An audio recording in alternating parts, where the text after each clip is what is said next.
sometimes that house is not it for them. They walk in and they say, I hated everything about it. What I tell people is you want to remove yourself from the house. You're not trying to sell the house in that moment. You're trying to sell yourself as an agent to them for their next house. Hey everyone, welcome back to another session of Build Your Business with Brittany. I'm Brittany, a real estate agent, coach, and investor, and every Thursday at 2 p.m. we gather to share tips, strategies, and insights to help you grow your business to the next level. Whether you're a brand new agent or a seasoned pro, there's something in these trainings for you. Now let's jump into this week's topic. Welcome, thanks for coming. Today we have with us Hung Lee, so we're super excited to have him. I brought him out because he is a newer agent. Tell us when you got started. So I officially got started about a year and a half ago when I full-time. Okay, yeah. Full-time. Yes. And what I always hate for people to say, he's trying to get in, I think.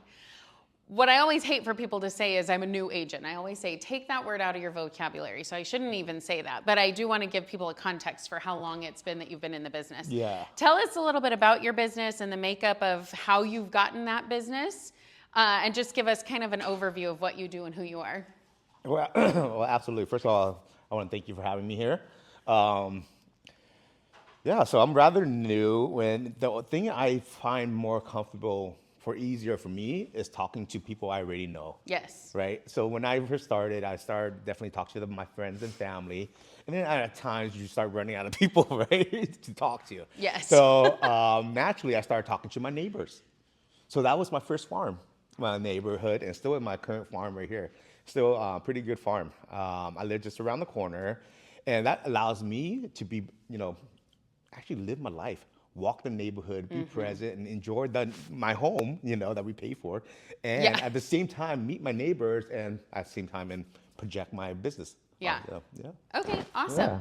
One of the things that I love to talk to newer agents who have had success early on is about open houses, because open houses can be a really, really good way for you to get business.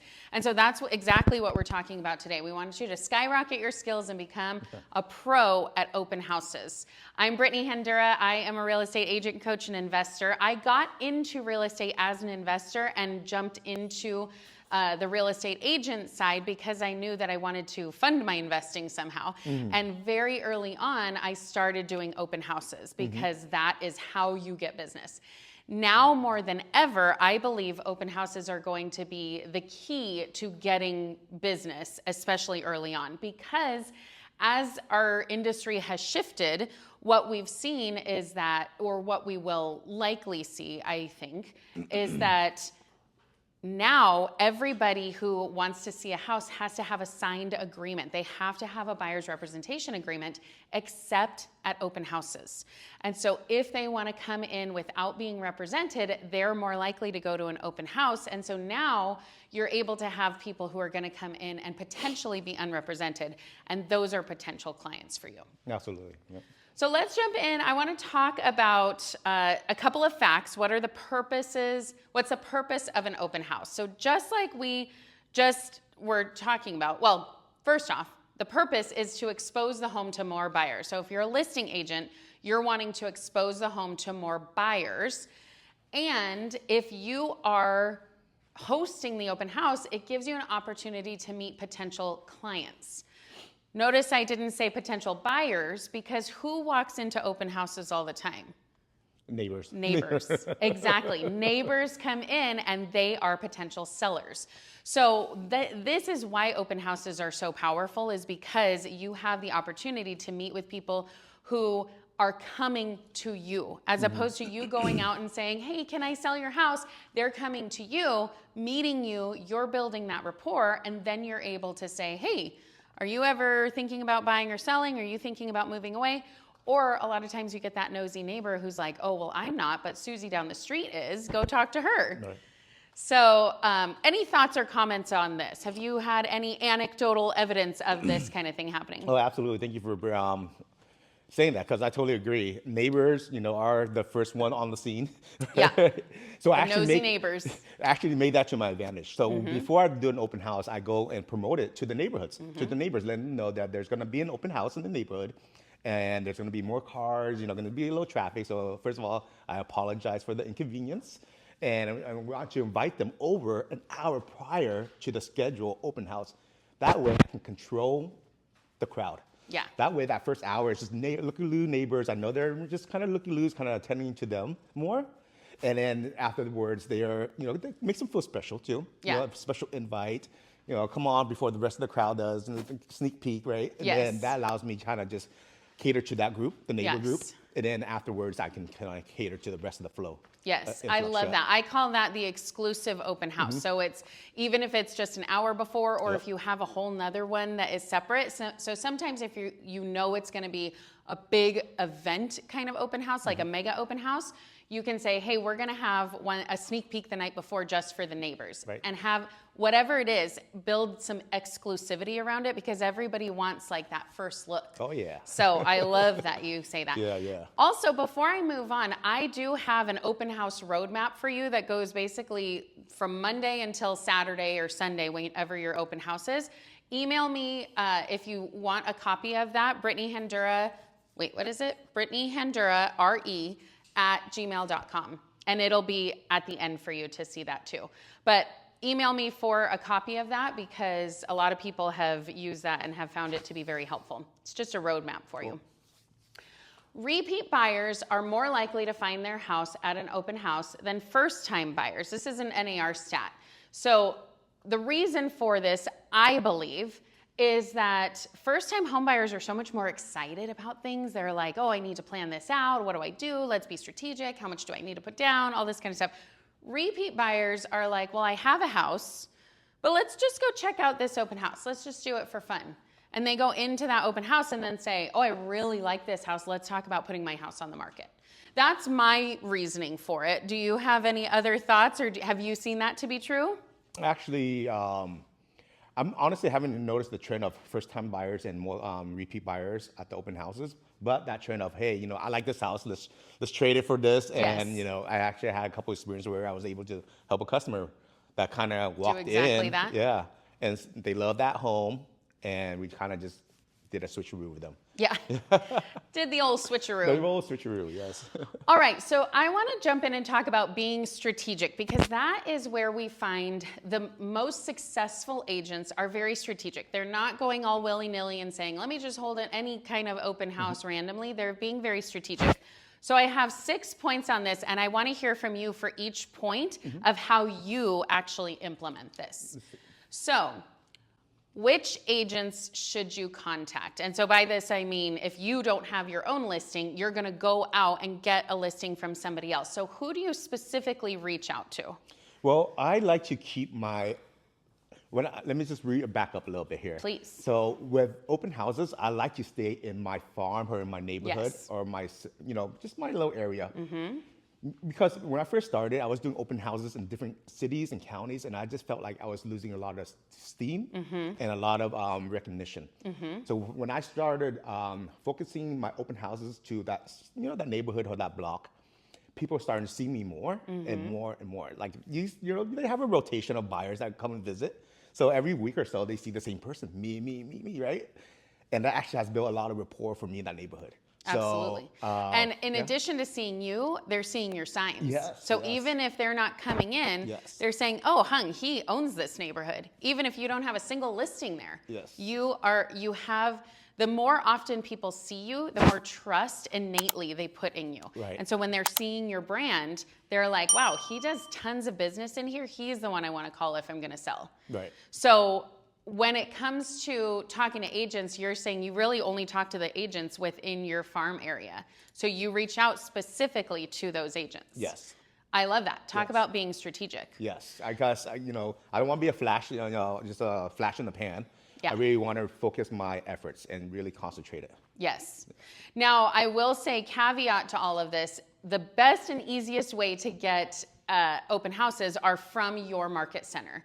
And because we're on Zoom and other market centers and on video and all kinds of other market centers and areas, if your brokerage has specific rules against this or whatever, follow whatever your brokerage says. But we are able to reach out to agents of other brokerages. and talk to them about hosting open houses for them. So just follow whatever your brokers say. Now let's talk about what properties should you prioritize. And by this I mean like condos, single family, duplex, triplex, fourplex. What do you do with this? I do it all. You do it all? I do it all. Okay. If it falls in my neighborhood, and my neighborhood is single, it's been mostly single families, no apartments. There's a couple of duplexes, but Okay. no condos or anything like that in my Okay. little neighborhood. So mainly single families. Mainly single families. So your focus is really your farm and the specific area, the specific geographical location. Another strategy might be you say, okay, well, I'm doing the whole city of Ventura, or I'm doing all of Ventura County, or I'm doing, whatever that might look like. But you might say, but I only do single family houses. Or I know of an agent who wanted to break into luxury and she said, okay, well, I only do $1 million or more. So it could be a specific price point that you're looking for. It could be a specific type of property that you're looking for, or it could be a specific location that you're looking for. The key here is be strategic. Whatever your thought and focus is, focus in on that. Don't say, oh, well, I'm going to do one 50 miles away because I can. Right, You want to, I like what you're saying about just being very strategic, because you run out of steam very quickly. You do. And we as agents can run out of steam very quickly because we are looking for those quick wins. And when we're not getting them, when we're not strategic, we're not going to get those quick wins. Absolutely, I agree. There's such a big market. You're really gonna lose a lot of effort if we don't focus your intention. You don't have any intentions, right? Yes. So I have an intention to really brand in my neighborhood. Brand my, I'm not selling. I'm just branding. I'm just saying hi. Letting them know I am a realtor in the neighborhood, and I'm here to help if you need. Yeah. Right. But that has been a dramatic change in my business, because instead of focusing on the whole city of Oxnard, I'm really just focusing on this little chunk, and really making that, first of all, I'm so new, getting comfortable with my strategies, my techniques, and we're going through the motion and all that. Gives me a great chance to practice it in a comfortable environment over and over every weekend. Yes. And then at that same time, you're getting more exposure in the same little area here. Right. So I definitely agree. Well, one of the things we talk about is really niching down, finding your niche or niche or whatever. The riches are in the niches. And so when you are really trying to figure that out, I always tell people in the beginning, cast a wide net and figure out what you want to do. And then as you go, you'll really learn what your niche will find you, I guess is what I'm trying to say. Yes. So what you're saying is really, even from the beginning, you focused in and you said, I want to do it in this area. Or it sounds like you figured that out pretty early on, right? That you wanted to do it in that area. And that is really good. I tell people all the time, your first farm should be your neighborhood. But some people say, but I have a lot of rentals in my neighborhood, or I don't really want to do that neighborhood. Then I tell them it should not be more than a 5-minute drive away from you. So if you're saying, but I want to go up to the hills where they have $5 million homes, or I want to go to the beach areas and sell, the beach houses, but you live 20 minutes away, that should not be your farm. When you're focusing in, you could grow to that, but your first farm should be your neighborhood, because exactly what you're talking about, you are really trying to become the person who everybody sees and recognizes. And you can't do that if you're 20 minutes away. Yes. So I'm really into diving deep into that neighborhood, really learning the neighborhood for what it is and being the expert, right? Yeah. Learning the models, the different models, when it was built, the different tracks, and really becoming that expert once that buyer comes in. And you really can't do that. I mean, you can learn a lot online. Right, There's a lot that, the internet can teach you, but there's so much more when you are there. You know exactly that. You know when the tracks were built, the issues that they've had, what they've done to fix up the infrastructure of the streets and repaving, all that kind of stuff that you really are not going to get even doing a deep dive online, right? Right, I agree, yeah. All right, number 3, who do you bring? Do you bring other people with you? I do not. Okay. I have in the past, but the thing with me is I have a very, very tight schedule, and I try to implement it as quickly and convenient and efficiently as possible. Yeah. And it's hard for me to bring on a partner or someone else, but I have had a lender come with me a couple of times, and that does help a lot. I think in the future, I'm going to do my open houses is to bring a lender with me, and that way we can spread the love and really have the expert right there to answer all that financial questions too. Absolutely. And I felt that was a very good cooperation. So in the future, I'm gonna plan to have more lenders in the scene there. Yes. Now, this is something that we talk about a lot because I talk a lot about safety. Right. Male, female, doesn't matter. We are telling the world, I'm going to be here at a certain time, so come on down. It's an open house. Literally open the doors and come see me.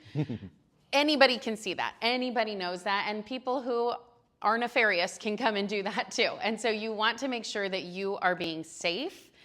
And so there are, for me, if I'm doing it by myself, which I agree, I prefer to either do it by myself or with a lender. But even if I'm doing it by myself, I have somebody check in on me, or I have somebody come and pop in or whatever, because I want to make sure, like anybody can come in and who knows what can happen. And there's a lot of stories that you'll hear about open houses and bad things happening. So you want to be safe.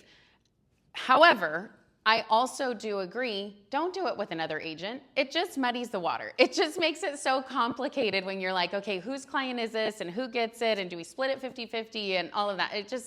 It makes it so confusing. And so people, a lot of times new agents are like, oh, I'm scared to do my first open house. What I tell them is just go to an open house. Go and see how it's done. If you see, open houses are open to the community. Just go and even tell them, hey, I'm a new agent, I'm checking things out. Or don't, and pretend like you're a buyer.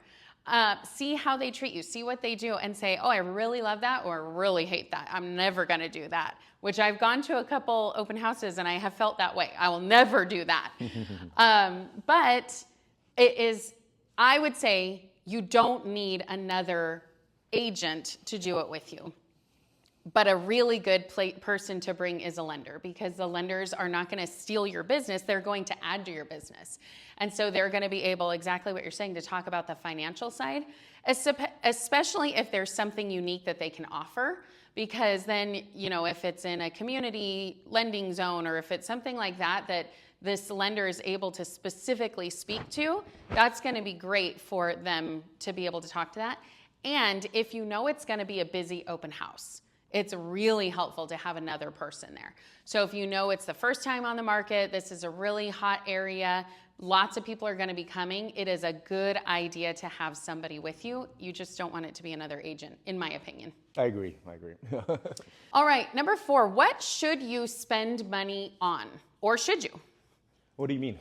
Like for the open houses? For the open houses, absolutely. Yes. So I do spend money on, printing stuff. Okay. But do you print on high quality, like you get fancy paper? I okay. Yeah, I have to have my own, glossy, just a little weighted paper. Yeah, but, I have that too. I do like to offer refreshments. So we'll have something to drink, something to, snack on. But yeah, that's the majority I spend money on, just like refreshments. Okay. Yeah. So, and that's something that I've talked to agents in the past, and there are differing opinions on this. Do we provide refreshments? Do we not? I've heard an agent say, if it's my listing, then I will provide refreshments. If it's not my listing, I'll just provide like bottled water and that kind of thing, which makes total sense to me. It's really, again, just about being strategic. What are you going to spend money on? What are you going to say that's not worth it to me to spend money on? Because I think that that's really something that can be a drain on your budget especially most of the time people don't eat anything. They're not there to like hang out and like have lunch with you unless it's a broker's open. And then you can choose what you want to do. Gotcha. Signage is another thing that you have spent money on, but a new agent, a lot of times we tell you don't spend money till you make money. So don't spend money on signs, because you have signs from the office. All of your offices will have extra signs for you. And it is something that early on you want to buy these signs, because like you're talking about, you want to be branded in that neighborhood. You want people to see you and your name, right? Absolutely. How early on did you buy your signs? I think about it 6 months in. Yeah. After I borrowed it a couple times, Yeah. I'm like, now to get on the list and borrow, I was like, this is so inconvenient, right? Yeah. So as a business, you have to make investment, and just actually that's a small investment Right. for the return you get on it. Yeah, absolutely. Absolutely. So you want to buy them, but I agree, not day one, I would say. But Yeah. I like what you're saying. 6 months in, you can borrow them pretty easily. And I even know a lot of agents will borrow them just to bulk up how many signs they have. Yep. If they have 5 or 10 open house signs, they might borrow 5 more to just say, let's do even more. All right, so how do you get contact info? So signing in, do you have everybody sign in? Do you cherry pick only the people who you're having a conversation with? Do you do it digitally? I want to know everything about your sign-in process. So yes, so especially with the new law now, everyone has to sign in. Well, they don't have to sign in. Well, I like to let them know that, hey, you know what? Okay. Hey, can you please sign in? Here's what I like to, how I pre-frame it. And honestly, everything is a big deal when we make it a big deal, right? I just kind of keep it simple. But can you please sign in? The owner would like to know who visited the home. Simple as that. Yeah. And I would say 99% of the time people just sign in. Yeah. Yeah, most of the time people will sign in, no problem. I know the other alternative to that, to having everybody sign in, is saying I'm only going to have people who I spark a conversation with. Those are the ones who are going to sign in. Because once you build that rapport and once you have them, after you're communicating with them and then have them sign in, then those are people who are actually going to more likely give you their real phone number, give you their real email address, give you their real name. Yeah. It's not just Donald Duck signing in. Donald Duck, yeah. So, there's validity to that too. And I tend to lean more that way if I'm having a slower open house. If it's busy, I want everybody to sign in. True. And then if I do have everybody sign in and then I spark up a conversation, a lot of times I have something extra to offer. So I have something that's like a checklist for like getting ready to sell your house, or a checklist for buying your new property. What do you need to have? What financials do you need? Like some kind of something to offer. And then I say, hey, I'll send that to you.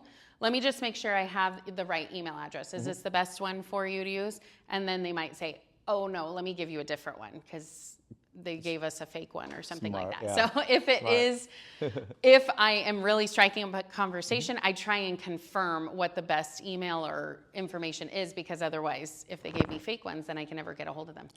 That's similar. I'm pretty similar to you in the sense of, if it's busy, sign right away. But if it's a little slower, I'm let you wander, come back for more information, then go ahead and sign it here and here.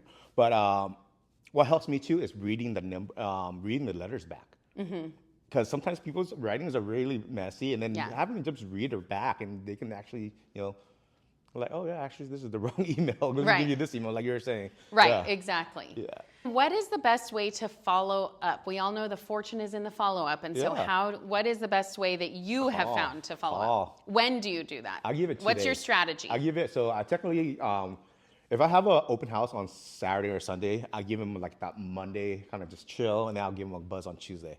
Okay. Reasoning is because I don't want to seem like, Monday morning seems like hectic for people. So I don't want to bombard them Monday morning. At the same time, gives them a little time to kind of just not see my name and face all the time.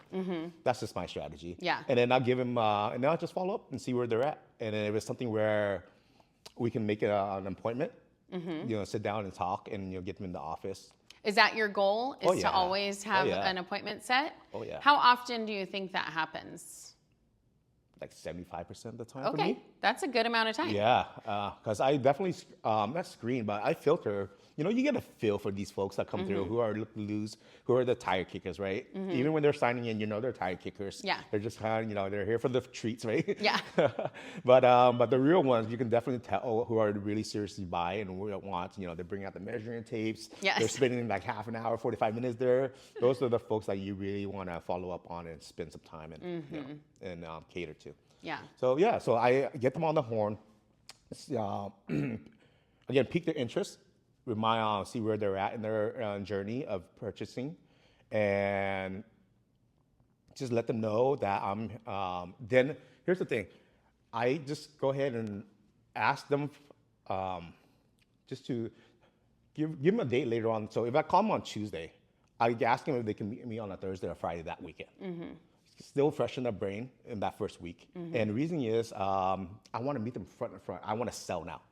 I wasn't selling before. I was just branding. Yeah. But once I get them down to the table, that's when I want to start selling them. Yeah. And then I would then we'll go into their vision, right? Their goals, and really get into that and really know what their plans are. And then really sit down, and after that, majority of the time, they're ready to sign and have me as their broker. Their agent. Sometimes they're not. Even after we sit down, and sometimes they're just not ready. I'm like, that's great. I'm here when you are, right? Kind of deal. Yeah. So you're doing kind of a buyer's presentation or a listing presentation when you sit down with them. Oh, absolutely. You're presenting all the time, right? Yeah. But you're doing a specific dedicated one. Like Yes. you're very intentional about Yes, it. yeah. So when prior to sitting them down, like, later on that week after I spoke to them, I kind of have an idea where they're at in the journey. And I just once I sit down, kind of just want to flame that up again. Yeah, right? So add some more gasoline, get them excited, get them, really thinking about their next move and get them excited, and then strike when the iron's hot, right? Yeah, good. Yeah. One of the things we know is that sometimes that house is not it for them. They walk in and they say, I hated everything about it.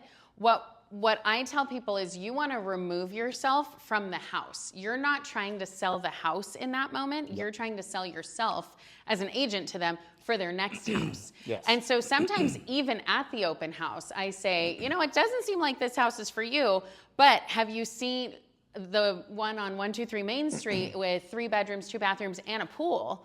Oh no, I haven't seen that one. Oh, let me send it to you. What's your phone number? What's the best phone number for you? That's another way that I get their information is I say, oh, I can send you a text. I'll text you this property. Because what I don't want them to think is that, well, I can only help you on this house. And a lot of times people walk in thinking they're talking to the listing agent. And so if they think, and even if I am the listing agent and they walk in and they hate this house, I'm not going to try and convince them of what's great about it. I'm not going to say, but no, did you see that primary bedroom closet? It's huge, if they're telling me it's not enough space. I'm not trying to sell them on that house. I want to remove myself so that they know I can help you find something else. So I think bringing them in, like you're saying, is doing exactly that. You're saying, hey, what did you like and what did you not like about that house that you saw? And then you can move forward to say, what are your goals? What do you want for the next place? What's your motivation? Because that is really the key, is to get them to sign with you. That's the key. Yeah, I mean, the key is to get them probably to, move on their dreams and their goals faster than they might have wanted to. Right. And a lot of times that happens is people say, oh, no, we're just looking. And then 3 weeks later, they're under contract. Yeah. And they had no idea. They didn't realize that that it happened could to go my that fast. last in October, where this couple came in. That wasn't the house for them, but later that afternoon, we saw a house. Later that afternoon, we went to looking at houses already. Even though it was one. Yeah. And was that because you said, hey, I can show you other houses at the open house? You said that? Yes. Okay. So I knew they wanted a single family, a newer single story home in Oxnard. I was like, what? Well, I have one I can show you right now, right? Really piquing their interest, keeping their, interested and ready to go, and really feeding the dream, right? They weren't ready till December. But I got them to execute that, decision faster because they saw that house that they love and they wanted to execute on faster. Yeah. Simple as that. Yep. Yeah. I love that. And that does happen a lot. A lot. More than you would think. It's funny because I tell people about doing open houses and building that rapport is really important because before I had ever bought my first house, I was looking for house. I mean, I wasn't really looking. I wasn't in the market. I would go to open houses. Before I was in real estate, I would go to open houses just for fun. And I would see what they were doing and see these different houses. And I went to this one that was like a $2 million house. And I was just going for fun. And the agent was like, oh, well, what are you looking for? And I said, well, not this. I mean, we're not there yet. And he was like, oh, well, I can show you anything. And what do you think your price point is? And I was like, probably like 300,000. I was way off from what he was doing. And he's like, oh yeah, well, we have a couple of those. Same thing. I can go show you later today. Yeah. I know and knew at the time so many agents. And yet I was going to be willing to work with this guy because I was like, well, he's the one who is here helping me. He's the one who's showing me houses. Right. So I would have worked with that guy, and I ended up moving to a different area. But absolutely, if he had shown me a house, I would have signed with him that day. Because in my mind also, I didn't know that you're supposed to be loyal to an agent. I didn't know, for whatever reason. So I just was like, oh, this guy, I built rapport with him. He seems fine. He's showing me a house. Sure, I'll buy this house with you. So it really is, open houses are a great way to get in there and build that rapport. Yes, I agree. Okay, before we jump to the next topic, I want to remind you that if you're looking for even more real estate resources like a social media content calendar or an open house roadmap, visit the link in the description below because I have just that for you. And don't forget to like and subscribe so you get more videos just like this as soon as they come out. Now let's keep going with today's training.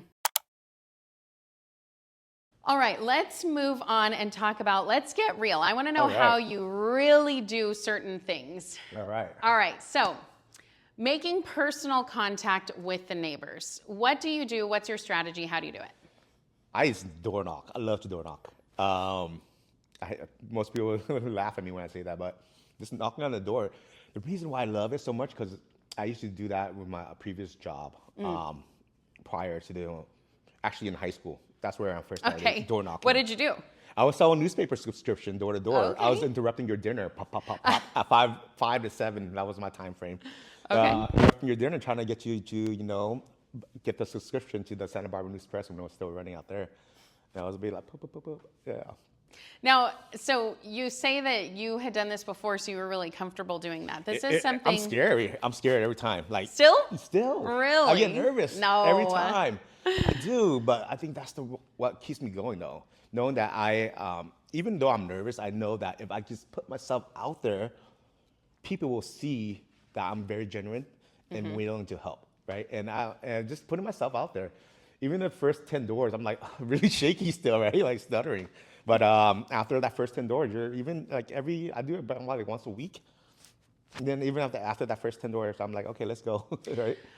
So one of the things, so I have a couple of comments about that. Yeah. Number one, I always say, what is your unfair advantage? We're always looking for our unfair advantage, right? So one of your unfair advantages is that you've done this before. You've done the door knocking. You've gotten in there. You've been awkward and uncomfortable, and you've realized, hey, it's okay. It's okay. Life goes on. We did it. We made it through. Yes. But I would say that's not my experience. I haven't done that in my past life. But I don't like to go door knocking for the sake of door knocking. When I feel much more comfortable with it is for open houses because you have something to offer. You have something to say. You have something to invite them to. You have a reason to be there. Yes. Just like you were saying, hey, there might be a lot more traffic. I apologize for the inconvenience, but come on down early. We have a we have a neighbor's exclusive open house. Come on down an hour before. Whatever it is that you're trying to say, you have a reason to be there. And so for me, who I'm not as, I would say, comfortable as probably even you are, even though you say you're nervous about it at first, I'm not as comfortable with that. But because it's an open house and I have something to offer, I'm much more willing to do that. Absolutely. Yep. So I love that. And then we do have some comments. I told you I would keep an eye on it. Totally forgot. All right. So Cecilia says, how about farming luxury apartments? These renters could be converted into buyers. You have to make sure solicitors are not prohibited. And of course, safety comes first. So have you ever done that? Have you ever thought of that or heard other agents who do like luxury apartments as their farm? No, I haven't done it myself, but I have heard that strategy, converting, renters to buyers. That's a great strategy. Exactly. Yeah. Especially in luxury apartments, a lot of times what they're paying could be what a mortgage is. When if you're in lower price point apartments or things like that, their mortgage is not going to compare. Their mortgage is going to be way higher, and they're going to say, there's no way I can come up with a down payment plus have a higher payment. So I would say, if you're going that strategy, only focus on the luxury. And yes, of course, a lot of times they do have the no soliciting, and you want to be careful about that. Because I know for myself, even if the area is not a no soliciting kind of place, if I have a no soliciting sign on my door or something, and somebody comes and knocks on my door, I am instantly mad. I am instantly like, why are you here? Now my dogs are barking. What is going on? Ugh, I can't believe this. And I have this sign that says go away, basically. So I don't want to come and talk to somebody who has something like that without something to offer. Absolutely, yeah. And so that's what I would say about that luxury farm. Right. I always come with some information or something of value. Yes, for sure. absolutely. I'm Something of value yeah. is key. Yeah, I'm not just knocking on the door to say hi. Yes, yeah. And then Adina says they don't have to sign in. They can still preview the property without signing in, which is true. They can do that, which is one of the reasons why it is open houses are going to be key. So at my open house, I do have a sign that says, I'm here to represent the seller of the property. And if you like representation, I can represent you too. Letting them know that the buyers coming in here are just customers. Mm-hmm. They're not clients. I don't have to give them all the information that's going to hurt my seller's position. Yeah. So now, I will say, though, if you are holding the open house for somebody else, you're not representing the seller. No. So you don't have to do that. Yep. You can give them information because they're not your seller. Yep. So that is something that we have to just be really aware of in this new day and age. Mm-hmm. Is that things have shifted and things have changed, and there are more rules and regulations, but they're not as strict, I think, as some people think. We still have a lot of flexibility, especially when it comes to representing buyers if we're not working with sellers. The biggest thing I keep saying about all of these changes, it's about transparency. It's just about more transparency. So if you're going to be transparent, if you operate your business already in that way, you're going to be fine. Yes. Let's see. So Adina says her issue is I want to make them sign in later. I can't disclose anything about the property until they sign in, and they usually have questions. So what do you talk about until they sign in? So that refers back to if you're the buyer, if you're the listing agent, you are there to represent the seller. And you can tell them things that are going to help the seller. So if they are saying, tell me about the square footage, tell me about, positive things that are going to help you sell the property. When was the pool put in? How does the pool work? If you're saying, oh, the pool works great, it was put in 5 years ago, and whatever. If you're saying things that are going to help sell the property, you are able to say that. You're just not able to say things like, well, I think you could offer something lower because that's not going to help your seller.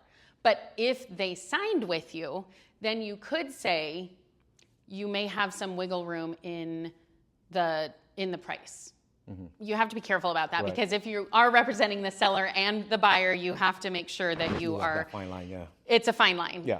The dual agency. So, but that's the difference. Is that if you are the listing agent and you're saying something that will help the sale of the property, you absolutely can say that. If you're saying something that might not, that is going to exclusively benefit the buyer, that's where you're going to run into some issues. So you can talk about these things. And then if you're not the seller's agent, then you're kind of free to say anything that you normally would. But if you start then getting into the buyer agency, that's when you need to have a signed agreement. So if they start saying, hey, what do you think I could get this house for? That's when we need to start saying, you know what? That's a great question. Let's come back to my office. I'm done here at 3. How about we meet at my office at 4? Let's sit down and talk about it. That's when the buyer's presentation would come into play and the buyer's rep agreement. So there are ways around this. You just have to know what's allowed and what's not allowed, and really tailor your conversation to that. Yeah.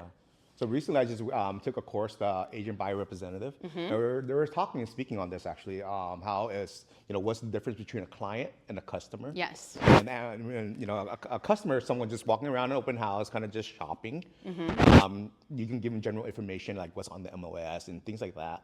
I tend to do that if it's a customer and if it's my listing. But if it's a client, until they're a client, I'm not going to disclose any personal information like reasoning of moving.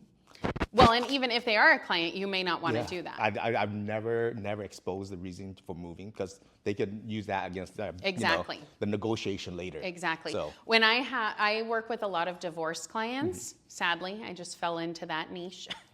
And I never ever disclose that. And it's amazing to me how often I'll walk into an open house and the agent will just tell me, yeah, they're getting divorced. First thing they say out of their mouth, like, I got an upper so hand. now that tells me they need to sell. They're going to be motivated to sell. They want it as smooth and as easy as possible. They probably want just like, they probably don't even care about the highest price. They just want to get out. So I'm just like, you've given me a huge advantage to know that. Why would you say that? So it is, I mean, all of these little nuances, these are all reasons why you need to be really careful in what you share and how you share it. Okay, and Adina says, that's great. I was scared to disclose anything about the properties until they sign in. Thanks for the clarification. So yeah, you don't need to be afraid about what you're disclosing. You just need to know what's appropriate and what's not. All right, so let's keep going with what do you actually do? Let's get real. So directional signs, the more the better. How many do you do? Where do you put them? What's your stance on them? So the more the better, yes. So I have about 10 of these guys, and then I have a bunch of those flags and little things around, like yellow yard ones. So I put these guys in the intersections, the bigger intersections, and definitely I kind of keep it. If the house is like, I'm about 2 blocks out. Okay. Bigger intersection, 2 blocks out. I wouldn't go 4 blocks out. Yeah. You know, that's the signs kind of get lost out there. Yeah. And a new thing I've been doing too is putting hours and address on it too. Okay. On these little guys, I got the little attachment that shows the time and the place, and that allows me to put out early. Yeah. But yeah, I just kind of just scatter. I like to do not just one. I like to do pairs. So catty corners in that intersection, and then I'll lead. Once we get to that neighborhood, I'll lead to the house with flags. Okay. Yeah, big flags. Okay. Yeah. Yeah, the flags are really good. I have one of those. What are they called? Like feather flags or something that you can put in the yard. I think that those are so helpful. Oh yeah. Just to be able to say like, here's where we are, because I've gone to open houses that I see that there's an open house in Zillow. This actually just happened in my neighborhood the other day. It was weird. I see in Zillow or wherever on the MLS that there's an open house that day. So I am like, oh, okay, great. I'm going to go take a look. And the other day I went and there were no signs anywhere, like not leading up to it, not at the house, but the door was open. I see those, yeah. And no agent was there. Nobody was Really? there. I was like, I'm not going into this house. It was so weird. Yeah, exactly. I was like, what? Yeah. Again, not every agent is a good agent. Yeah. There are a lot that are not very good. That would be one that I would say is not very good. You put everywhere that there's an open house. It's easy for you to cancel them. You put everywhere there's an open house and then just leave the door open. If I was a seller, I would be livid if that was my case. But anyway, I digress. So directional signs, the more the better. I also will add a caveat to that is that make sure that you know the rules and regulations of the area that you're in, because you're putting your name, all of your info on. You are just ready for somebody to call you out on if these are not allowed in the city or whatever. I did see a friend of mine that I follow in Arizona. He was in an area where they couldn't put directional signs out. And so they just put like 25 signs out on the lawn. It was pretty funny. And it was just kind of like for a funny thing and to kind of make a statement. But, you know, I think so many people come from online that if you just have a couple of signs there, that they're going to get the idea. So, all right, taking a video for social media at the open house. Do you do this? How do you do it? I do. What do you do for social media? I kind of just keep it simple. Okay. I try doing 1 or 2 videos, mainly pictures. Yeah. Yeah.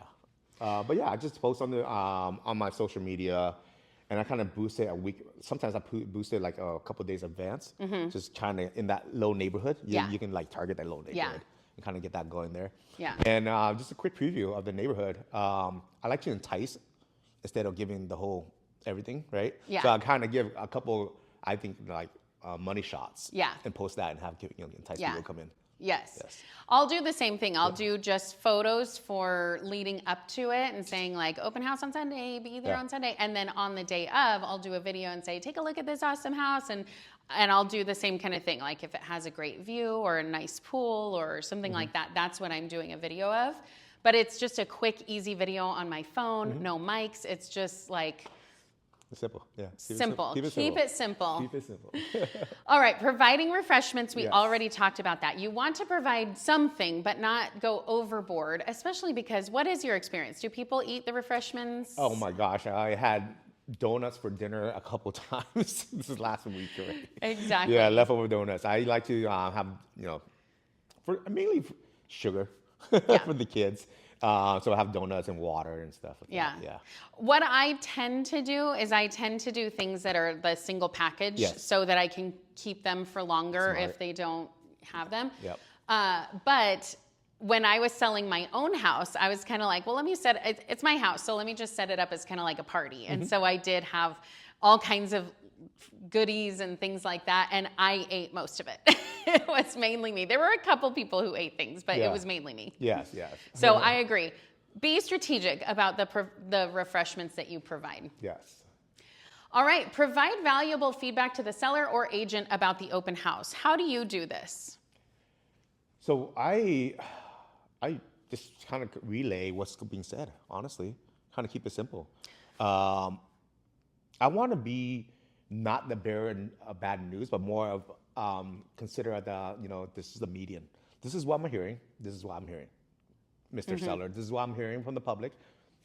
Just to take that, with a grain of salt, right? Yeah. So good or bad, I just kind of just give it to the seller as well as I can. Yeah. Well, and sometimes it's going to help if you need to lower the price, if you're getting feedback that's like, oof, it's priced too high. Sometimes that feedback is good. A lot of times you're going to get more positive feedback unless you do a broker's open, and then sometimes they'll be a little more honest with you. Sometimes not. But I agree.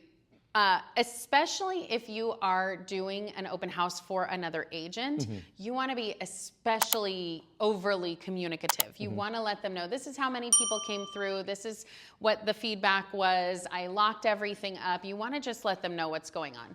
One thing I think is really frustrating is when you do an open house and then you're like, okay, bye, and the agent is having to follow up with you to say, so how did it go? Yeah, right. Yeah. Embarrassing. Don't do that. Yeah, no, it's a privilege and honor to host an open house. So I definitely take it with a lot of care, more care than my own open house, I would say. Sometimes. Really? Okay. Yeah. But I mean, it's true. And one of the things is that you want to be able to build these relationships with these agents, especially if they're a busier agent, they don't host their own open houses all the time. You want to be that person that you're not just going after them. They're coming to you and saying, hey, Hung, would you be able to host this open house this weekend? Yep. That's so much better. And they only do that if they trust you. They only do that if you've provided good service. Absolutely. And then create a follow-up plan. So we have talked about what your follow-up plan is. I also will just throw out there in the SMART plans, if you go to search the SMART plans, if you type in PCA, I think if you just type in PCA, you're going to find a bunch of SMART plans, including an open house follow-up plan. The beauty of the SMART plans is that you can edit them to be whatever you want. So I think it starts with a text message. And if you say, I hate that, I don't want to do that, great, take that out. It then has some follow-up emails. It reminds you to call, all of that kind of stuff. You can edit it however you want. And so the key is to have a system. We heard from Hung that he has a system. And anytime you want to scale anything, you have to have a system. You have to know what your system is. And so even if you don't have it fully written down, you need to be able to say, this is consistently what I do, so that you can write it down and give it to the next person, whether that is you're building a team and handing it off to your buyer's agents or your virtual assistant or whatever it is. You have to have a consistent, you have to have leverage in some way. And so having that consistent structure is really the way to do it. Yeah, and with that too, it puts a lot of things on autopilot, giving you the opportunity to really think about what's the next move instead of trying to catch up and do this and do that, right? Exactly. Right. So you're already able to, like, even if one of your things is, okay, I'm going to call them in 2 days, if you send an email that says, hey, you want to see the open houses for next week, and you have a link to that or whatever it is. You can have a link to, here are the open houses in your area, and it's automatic. You don't have to worry about it. And then you can call and specifically talk about what are their specifics. How did they like it? What did they hate about it? What did they love about it? All of that kind of thing. So it doesn't have to be exactly rigid. You don't have to have a script for what you're saying, But having something on autopilot makes your job just so much easier. You know that you're not forgetting anything. Yeah, you got to have a sequence of events, right? This got to trigger this triggers that, and kind of absolutely until it's done. And the roadmap that I was talking about, that open house roadmap, is basically, it's really in the prep and then the follow-up. So it talks about all of that. So again, shoot me an email if you don't have that yet. My email is going to be at the end. All right, so let's talk about how to win. What is important now? Schedule your open house today. Don't wait until you think you're ready. Start before you're ready. So if you've never done an open house before, just do it. Was your first open house, how was your first open house, if you remember? I do remember. It was in Ventura, excuse me. It was one of Javier's listing. Okay. One of our agents in our office. It went well. You definitely learn. Yeah. Yeah. As you go through and you learn, you get better. But the first one, just going through the motion. You gotta learn. You gotta go through the motion. See, so you can get better and what you can improve next time. One of the things that I think is so funny is that so often people are like so worried and nervous about their first open houses, and then they do it, and it's like, oh, 2 people came through. Yeah. They think there's going to be 100 people that walk through the door, and they're so nervous about that, and they're preparing, and they don't want to start it. Just do it. Just do it, and you'll learn as you go. Yes. So today's Tuesday. You have plenty of time to reach out to an agent to get something scheduled for this weekend. Make sure that you schedule it today. Yes. All right. So Adina says, when I buy something locally made, pastries, they tend to go fast, but just store-bought cookies, not so much. Water's always popular, especially on hot days. I like the idea of like a local pastry kind of shop or something local, and then being able to say, oh, we got this from this place right down the street, because it solidifies you again as that local agent. I really like that, Adina. I do open houses every Saturday and Sunday if I don't have anything else going on. That is, I would say that is exactly what you should do. You should schedule an open house every weekend unless you're busy, because there are going to be times when you're busy and you can't do it. And if you say, I'm going to do open houses once a month, and then that once a month you are busy and that time got away from you and whatever, it's going to be 3, 4, 5, 6 months before you're doing it. And then you feel like, I don't know what I'm doing anymore, nervous, and you go back to feeling like, it's a first open house. No, just do it. Yes, just do it. Just do it. So yeah, I mean, like everything else, and everything new is always nerve-wracking, but once you get into it, and just be yourself. Yep. And you're there for a reason, and just kind of just be yourself and do your job. I agree, because you're building rapport, and they're going to want to work with you and the real you. If you're putting on this front of somebody who you are not really like that all the time, and then you schedule your meeting and that's not the real you, they're going to be like, who is this? Well, I liked him when we were doing the open house, but this guy, I don't like this guy. So it is important to just be yourself. Yes. Door knocking. Get to know the neighbors. They might be your next listing client. It's funny because I had this in before I even knew that you were talking about door knocking. So go ahead. What are your comments about door knocking? No, again, I love door knocking. It's just a great way to introduce myself to the neighbors, and really gets you out of your comfort zone. Yep. Right? And you'd be surprised, because a lot of times these your neighbors are older. Yeah. They're not on social media. They're not really anywhere else, right? But face to face, that's just gold right there. That golden. Absolutely. Yeah, I believe that's just gold right there. And that's where you're building that rapport. You're not doing it on social media. You're not doing it on, sending out flyers. You're doing it face to face. Yes. I agree. Yes. It's funny. I have this a Segway that I ride around my neighborhood, and that kind of brings attention to it. Kind of just draw attention to me. And in a good way, right? Right. But it allows me to really knock these doors fast too. Yeah. People know. Yeah, people know. They're like, oh, I've seen you before. You're always writing that thing. It's a great conversation starter. Exactly. Yeah. It's not awkward. Like, unfair advantage. That's your unfair advantage. Take it. Yeah, take it. All right. And then the fortune is in the follow-up. Yes. How important is follow-up to you? It is in the follow-up. Yeah. Because, like you're saying, you can be on top of mind with a lot of folks, but if you're not following up and staying on top of mind, being of service, they're going to go with someone else that is at service at that time. Yeah. Because, even though you're on there, they know of you, you're not on top of mind anymore. What a lot of people do is they'll hold an open house, they'll get some numbers, they'll try calling once, nobody answered, they'll give up. You just worked hard to waste your time. Yes. You did a lot of work to waste your time. Yes. The fortune is in the follow-up. Keep following up until they tell you to stop. Yeah, people aren't ready. Not everyone's ready all the time. Yeah. Some people just need a little time to think. Yeah. Some people need a little time to plan. But just following up and being available is so important. People also don't realize what it is. Like when we tell them, hey, come and do a buyer's consultation, sometimes they think it'll cost money or they're locked in. If we just let them know, hey, we just want to help you be strategic about your next step. It's totally free. There's no obligation. All of these kind of things, they're starting to think like, oh, okay, maybe I'll do that. And the idea is for us to just build that rapport. We just want to be in person with them and start building that rapport because like you said, sometimes they're not ready. And then sometimes they're buying a house in 3 weeks. Right. So it really just, you never know. And so you got to get in front of them. Exactly. All right. So here's all my information. Elevate your listing presentation skills next week. So we are going to be talking about the listing presentation.